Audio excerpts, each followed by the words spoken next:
So an entertaining matchup is just around the corner. The Barbarians taking on the Flying Fijians. Now we had to leave this video quite late announcing the lineups only because the Fijians did the exact same thing. I was worried we weren't even going to know who was going to make their way onto the field for Fiji in this game, but they have come up with their starting lineup and reserves. Same with the Barbars, and we will be looking through them in this video. But we will start with the Barbarians as they are closer to the home side, only because they've got a couple English players in their Barbarians 23. But looking through, number 1, it is Scott Seo. Number 2, Harry Thacker. And number 3, Kyle Sinclair. So a pretty strong front row for the Barbarians, who I'm sure will be extremely effective. In the locking duo, it is David Ribbons alongside Sam Whitelock. Now, he has announced that this will be his last game for the Barbarians. He is also going to be the captain. So there is a chance that if it comes down to a late kick, we could see Sam Whitelock stepping up to that kicking tee. In the loose forward trio, it is Jack Cornelison, Lachlan Boshier and Zach Merson. Now, a lot of New Zealanders know about when Lachlan Boshier was playing in New Zealand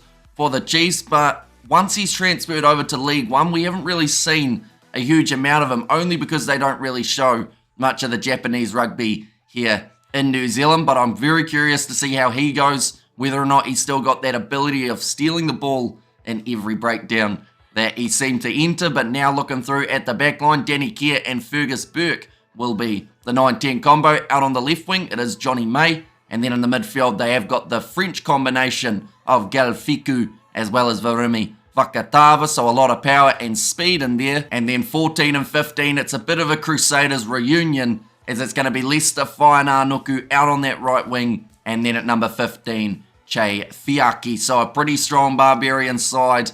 A lot of different nations coming together to take on this Flying Fijian side. And off the bench, they have got Shotahori, they've got Miller and Brooks. Alongside them, Fabian Holland, who is a youngster that a lot of people are backing to make it into the All Blacks. He is eligible from 2025 onwards. They've got Mitchell as well as Waki as the other two of the forward replacements, going with the 6-2 split in this contest for the Barbarians. And Ben Youngs and Jonathan Joseph will be the two other back replacements. Looking through now at the Flying Fijian side as Levi Natave, Zeril Tongiotama and also Samuela Tuake in the front row. Now, a lot of these guys in this Fijian side you will recognise from the Fijian draw. Some of the French players, unfortunately for the Fijians, not eligible to play in this contest due to their side still taking part in the top 14, which I know brings question marks of how Fiku as well as Fakatava were able to,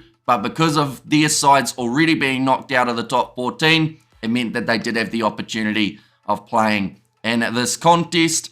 Masaki Vothi will be there at number 4. He's had a great standout season for the Fijian draw. Ratu Leon Rotuisolia is there as the number 5 in the loose forward trio. It is going to be Meli Dirialangi at number 6. Number 7, Motukai Murray, one of the youngsters who have got a lot of potential for this Fijian side. And then number 8, Elia Thanakaivata, the 7 superstar. He's not going to be with them for the 7s this year at the Olympics, but he is going to be playing in this match up against the Barbarians. Their 9-10 combination, it is Penny Matawalu as the starting 9 with Caleb Muntz at 10. Now, this will actually be his first start for the Fijian international side since that Rugby World Cup. Unfortunately, he got injured early on, and he would have been a game changer, I believe, for the Fijians throughout that competition. He's had a couple games for the Fijian draw off the bench. This is going to be a great game to test how recovered he is from that injury. I know that throughout the regular Super Rugby season, when he played, he wore a massive amount of strapping on that leg.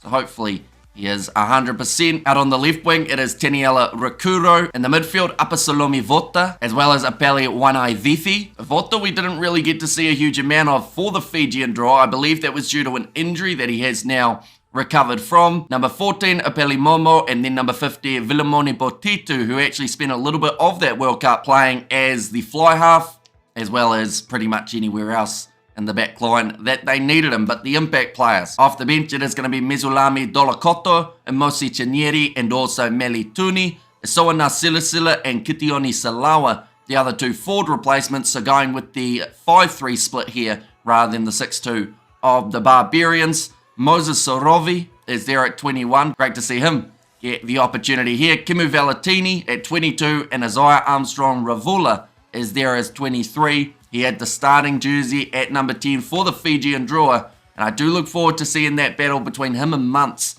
to see who gets himself the nod heading into the July internationals. But this game, it is kicking off at 4:15 a.m. New Zealand time. It is going to be a middle of the night fixture, but it's going to be a very entertaining one. Both of these sides playing that attacking style with rugby, which is extremely entertaining to watch, and it's also on the same day and the same venue as South Africa versus Wales, so a nice double header for Twickenham Stadium taking place here. But do let me know what you think of the lineups and also who you think will get themselves the victory here. But I do thank you all very much for tuning in. If you did enjoy, be sure to leave a like and subscribe to the channel, and I will see you all for the next one.